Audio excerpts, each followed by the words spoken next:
simplicity. I promise. Yes. Word up. Because she never, like, I never Well, because we were with at it. work. I don't, I was like, So I that's was why I'm like, really? So. Did you pray like that? Yes. I was just waiting for something just totally different, but like you say, we praying to the same source. Yeah. Right. Praying we're looking for the same looking goal. for the same goal. I just thought she was gonna be over that motherfucker like. But that's a prayer as well. I thought that's, you know what I'm saying? So that's the chanting and stuff, it's literally, yeah. it's like going through the 10 Commandments. Yes. And that's really what the chanting is. It's just going through each commandment in a specific way, and you say the same thing. And it's the same. Yes. So, just so you know, we started taping. When we started talking about the prayer, but this is Picking Up the Pieces podcast. We've been doing a lot, Brother George. We've been doing a whole lot, man. The purpose of the podcast is to give people a different direction. Because we know as black and brown people, black and brown beings, that a lot of us were going in the wrong direction. We all have a past. You shared a lot of your past. I've shared a lot of my past. But one thing that sticks to me when we sit here is, you said we got to give them a door to go through. We got to give them a different route to go through, because we could talk, but we're not showing a way, and we're not giving a route. It's just talk. So today we have Miss Ayanna here. You know her. I just met her like everybody else. I've been meeting a lot of good people through this, Brother George, right here. But she's gonna talk about a route. It's a comment, like just like the prayer thing, right? We all have a journey. We all have a destination. We all have a place to go. Whether you call it whatever you want to call it, we're all going in the same direction, right? the right people, right? Everybody can't go. Yeah, everybody can't go. Not gonna go. Everybody cannot go. I don't know if we are going in the right direction. Yes. We're trying to motivate Yes. and give some understanding of what that looks like. All we can do is show what that shit look like. What does the right direction look like? Yes. Because the right direction is different in other brothers' minds. That's true. Women too. The right direction maybe get in. Get in. Some people feel like that's the right direction because that's what the world is giving them. But if you have an understanding as a like-minded individual, hey, we got another road for you that we all should be traveling down. And that's one of legacy. That's one of financial security. And that's one of what freedom really looks like. And like Scarface said, without them dollar signs, it's like living and dying at the same time. And you wonder why my homies sell dope. Because they ain't with being broke. If we can find a way to... But that's the only direction that they was given, correct? Right. But here we go. Right now, we're picking up the pieces. Like, pick up these pieces. It's a bunch of pieces. But a lot of them are broken. And we're trying to put a fucking puzzle together to show you how to create the fist of strength as well as unity in that direction. Not your what is it? Your self-absorbedness. Because by way of selfishness and self-absorbedness, which I have been, moving the product, right? Because we'll sit back and we'll say that I'm doing this shit because I got to take care of my kids. No, you're not. Because when we get knocked, the children still get taken care of. Word up. We gone for 2, 3, 8, 10, 15 years. There's another selfish thing that they do, and it ties into what we were just talking about. They say there's 2 routes to the drug game, right? Death or jail. So you're going to choose to play the drug game, correct? Prepare yourself. Get you some Lawyers. Facts. But you have to have some money saved up for a real attorney. For sure. I mean, that's real. Preparation. Yes. Everything is in preparation. If you know that you're either going to die or you're going to go to jail, then you need to prepare what it's going to happen when you go to jail. Exactly. You're gonna need an attorney. You're gonna, how will your family be taken care of when you're gone? And unfortunately, whether it's death or jail, again, how will your family be taken care of when you're gone? Exactly. And unfortunately, we don't think sometimes of what that looks like. And not just financially, but mentally, because that, it does rob people of their spirit. Not just who's sitting in the jail cell or who's sitting underground, but the people that are still left behind. So. It's a selfish act. Yeah. We're present thinkers. The homies. Hey, look, hold on. I don't want to put this shit in the box. It ain't just about homies that are selling illegal narcotics. For sure. Because, there are narcotics being sold, and for real, the ones that should be really illegal are legal. And that's the scripts. But I ain't even I want to box that shit. I want to put this conversation in the box. Yes, I'm talking about homies that are working a 9 to 5. What is your preparation? What are you preparing for tomorrow? I'm talking about my entrepreneurs too. What is your preparation in any and everything that we're doing? We need to be preparing for tomorrow.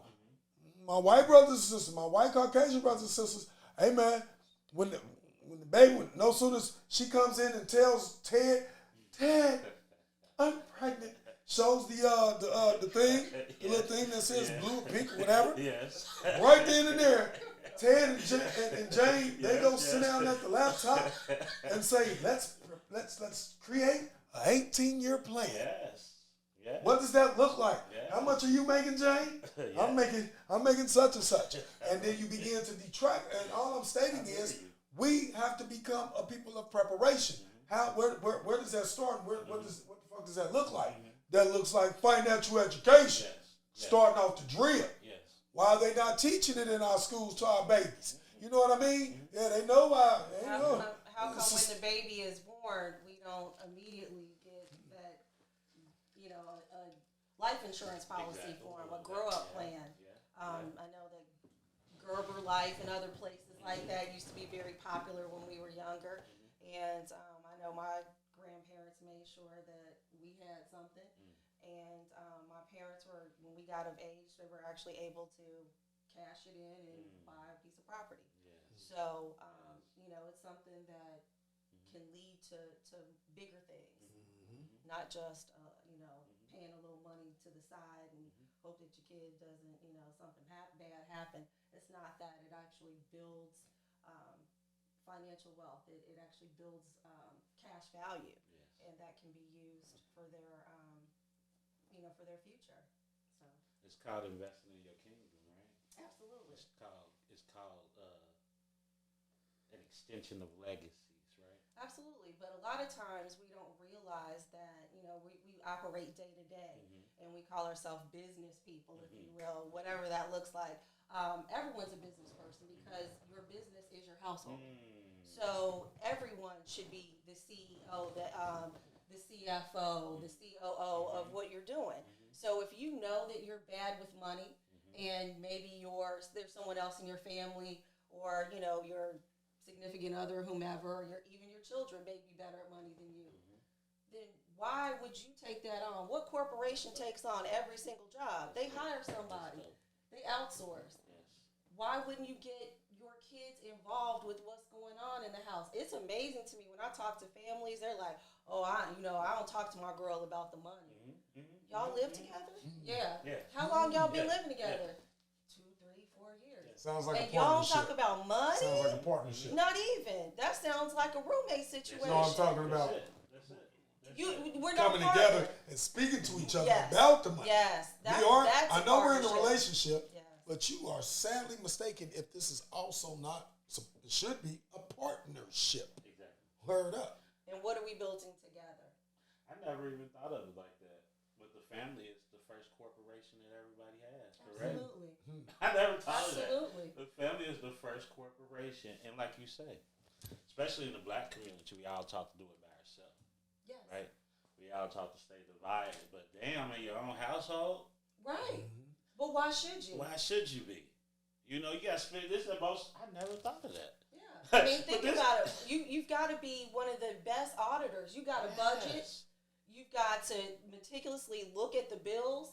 Let your credit card bill or your debit card, somebody take something out of your account. Now you have to reconcile with it, call the bank, deal with it. Yeah. Now you have to be an attorney because now you got to read the fine print. Exactly. So I'm just saying we have all of these different hats and don't realize it. And a lot of times we're very masterful at it and don't even realize how gangster we are, if you will. I mean, I'm just saying, a lot of times we just honestly don't realize that if we run our households like a real business, we will succeed. We will be successful. But many times we don't. We get caught up with I had a lady, it was a Caucasian lady, and it was her. She was so excited. She was buying a house, and she was closing that day. She moved everything on the moving truck. She was ready to go. She called me. She said, "You gonna be at the closing?" I told her, "Yeah, I'll be there." At that time, I had grant money, and I was bringing her grant money, and all of a sudden, I get this call from her loan officer. She said, "You won't believe this. She's not closing on her house." I said, "You got to be kidding me." He said, "She's getting a loan from X Bank. She already has accounts with them. She bounced 5 checks to X Bank just this month." I said, "Oh my gosh, something tragic happened." I called the lady. I told her what happened. I said, something tragic must have happened. What happened? She said, "Oh, it's my son's senior year. He had to buy a limo. Wow. He had to pay for a tux. He had to pay for prom." I said, "Well, that cost you the home." Wow. Put the cart before the horse. You put one episode, one item, one event in your life above a lifetime of financial stability for your family just so he could have fun for one night. A night he won't ever remember. Completely. Now, what I will say is I wanted to spend a whole lot of money for my wedding. I mean, no, I didn't. That's a lie. I didn't want to spend a lot, but I wanted a glamorous, fabulous wedding. And I'll be honest, Mr. Jones right here told me about how he did his thing and how he had his ceremony and how they did not spend a whole lot of money and had a great time. And I thought, my God, the next day when I look at that bill and I don't have no money in my pocket, how am I going to feel? And I was like, it's about being together and having fun and it's not about following the the money. Superficial. Yeah, and because we need to invest for the lifetime. We need to put the money down for a house. We need to be buying other things, putting money down, for more in our 401ks, more in our Roth, IRAs, more in investments. But we're up here spending money on a party? Yes. How do you make us, how do you get my people to understand what that looks like? Because all we're talking about, because we think we're missing something. We want to do every goddamn thing right now. With the little money that we got coming in, we want to do everything right now. How do we get our people to understand on a lower level? And when I say lower, I don't mean it like poverty or you're less than or you're the low-hanging fruit. I'm just stating on income. People can perp and run around here and do what they want, but if you're not making 70 to 80 G's a year, and that's really not even a lot in society right now. But if you're making, for real, I know what the numbers are in our community.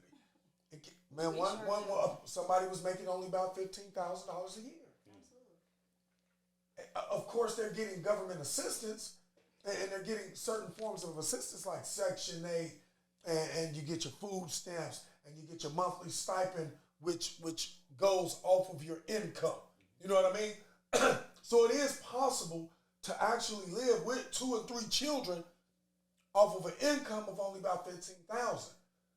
A woman one day cried about it.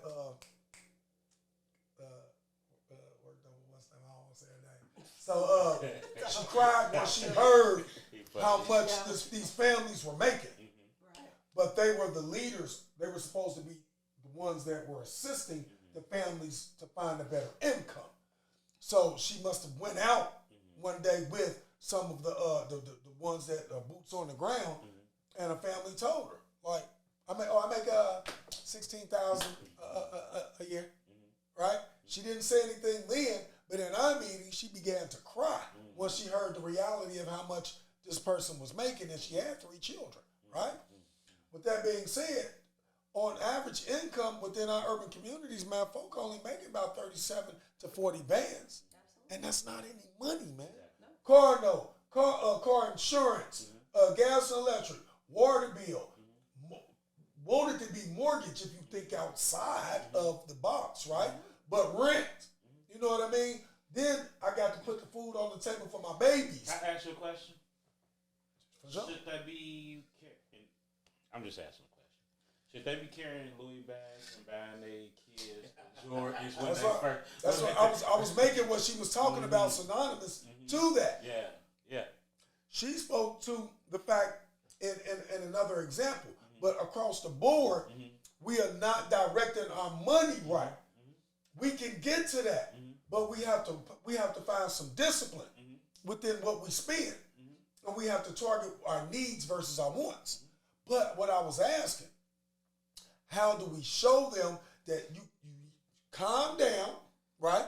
Calm down just for a minute. When we were getting money in the D game, my thought process was, when I first started, I'm saving for a whole fucking year. Because everybody rolling in Benzes. Everybody got the big Trump chains.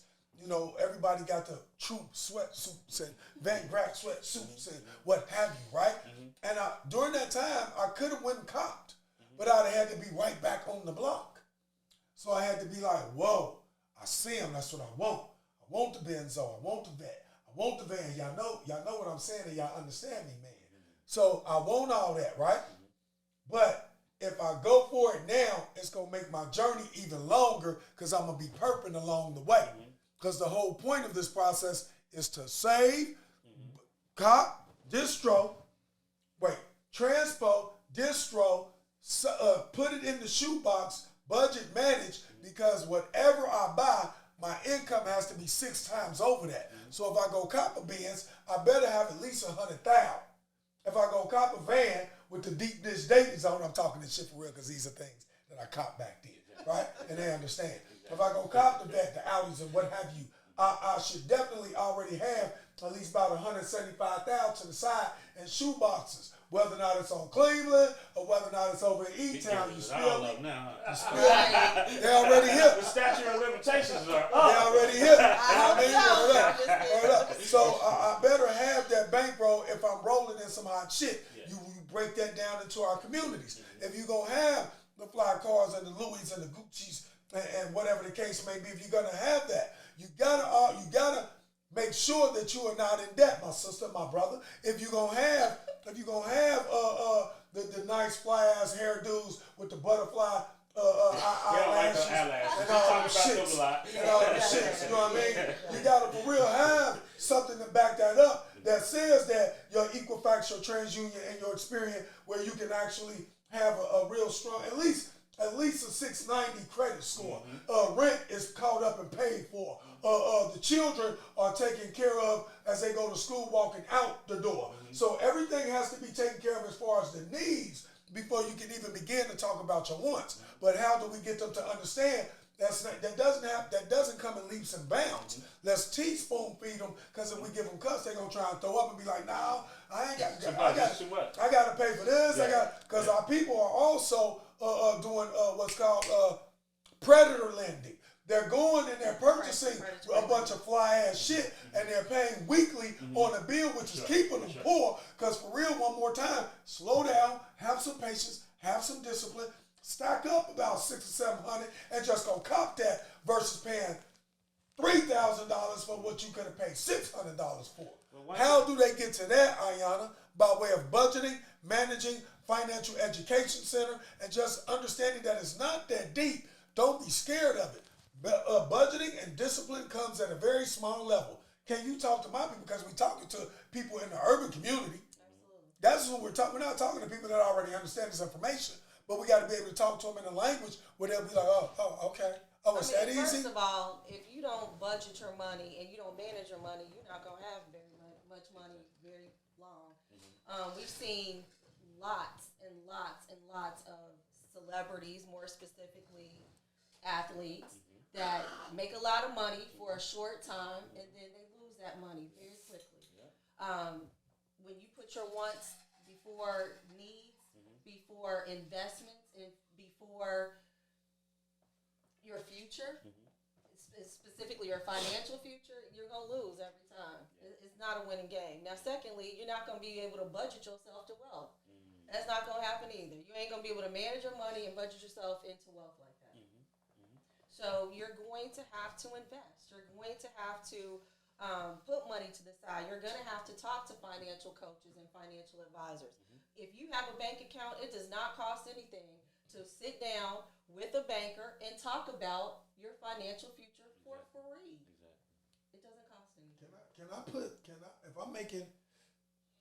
I'm working at McDonald's, if I'm working at White Castles, which has a gangster ass benefit package. I'm just saying. If I'm working at these places and it's already tight on me, Ayanna, you know, the reality of it, I'm starting off.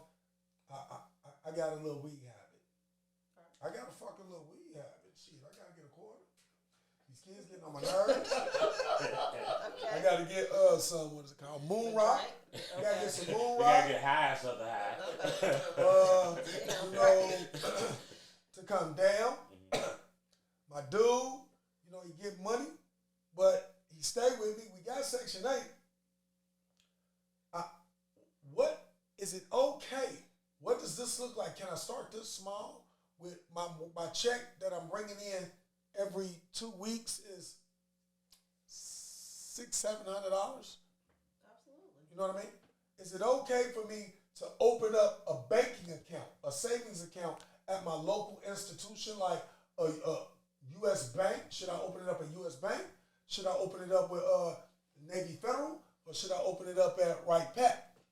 Because can I kill two birds with one stone? Save and establish a line of credit because I opened up something with a credit union.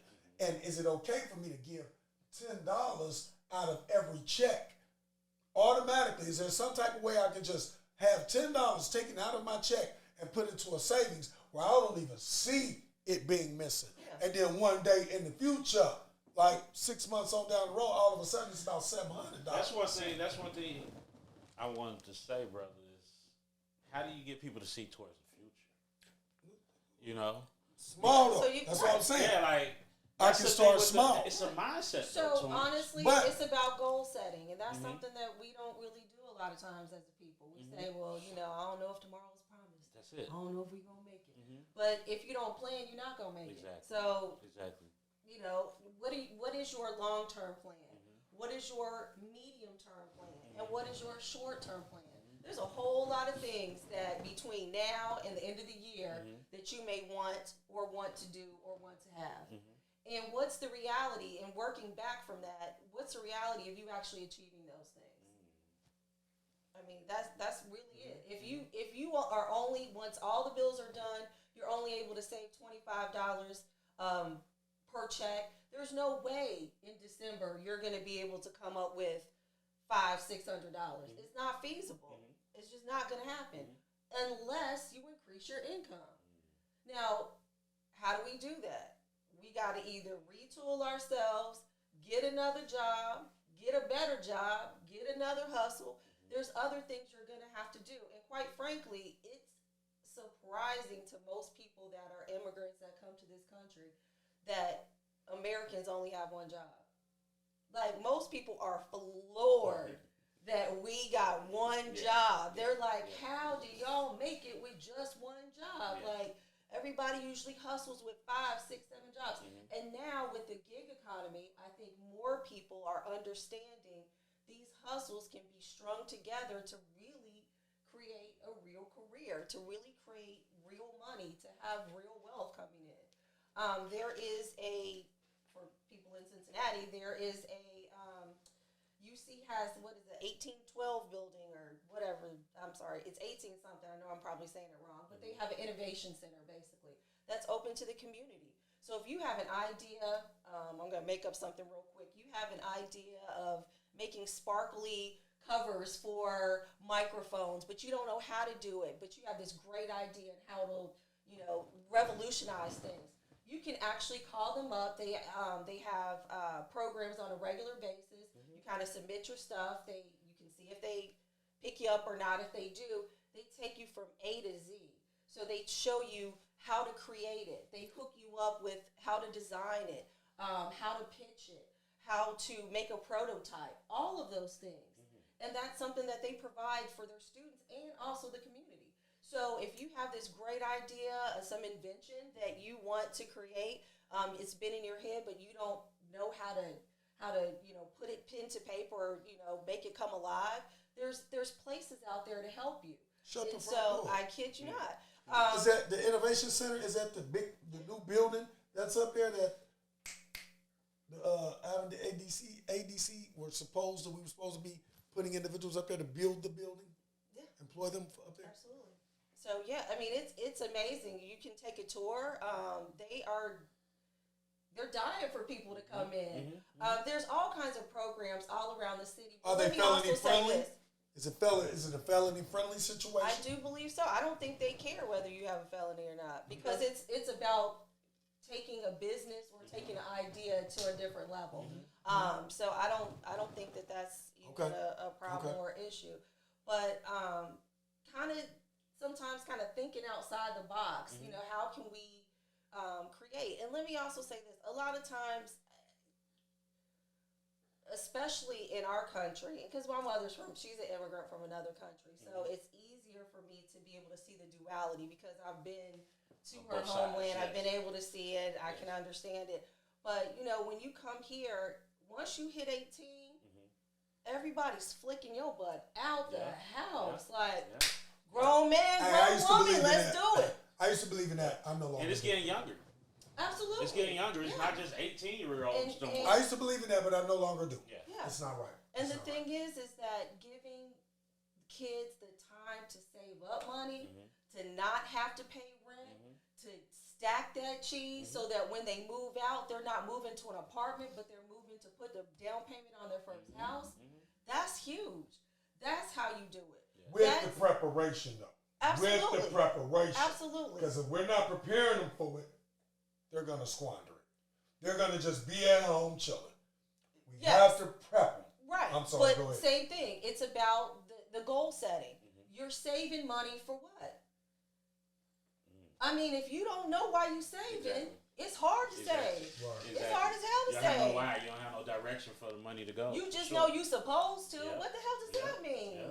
Yeah. I mean, you don't know what you're going to do with it, what it's for, why you're saving. The bottom line is that we have to prepare for today, tomorrow, and for next year. And quite frankly, if you don't have children and you have other people in your family, you have to prepare for them as well. And you should at least prepare for them. So I have some stepchildren, but I don't have any little ones of my own, but I do have a step grandson. So I'm excited to be able to make sure that he's able to have something. I have, nieces and nephews and godchildren. I want to make sure that they're set, that they're okay, that they understand money, that they prepare for the future, that they save. That they understand money. Absolutely. And how it works, and that it's not an evil thing, but it's something that you can, if you don't take care of, you can lose very quickly. It's a tool. It's a tool, but it's about investment. Yeah. Yourself, your health, your finances, to use them to make the best life for yourself. So we circle back around to the family as a corporation. And I hear everything that y'all saying. There's a lot of broken corporations. They start off broken. You know what I mean?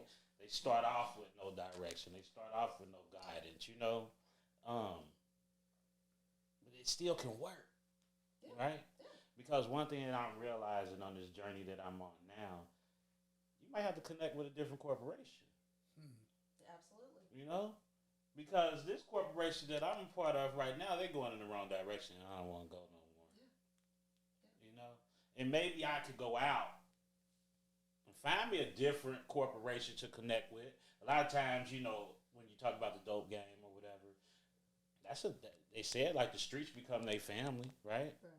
So that's my purpose of this podcast, and we're gonna talk about it when we come back. But Torrance has seen that route. Torrance has lived that life. Torrance knows a lot of people that have lived that life, and they follow down that wrong path. So I want to, when we come back, with you two, see how we could direct them same people that was part of the corporation back in the day, show them a different door to go through. Picking up the pieces.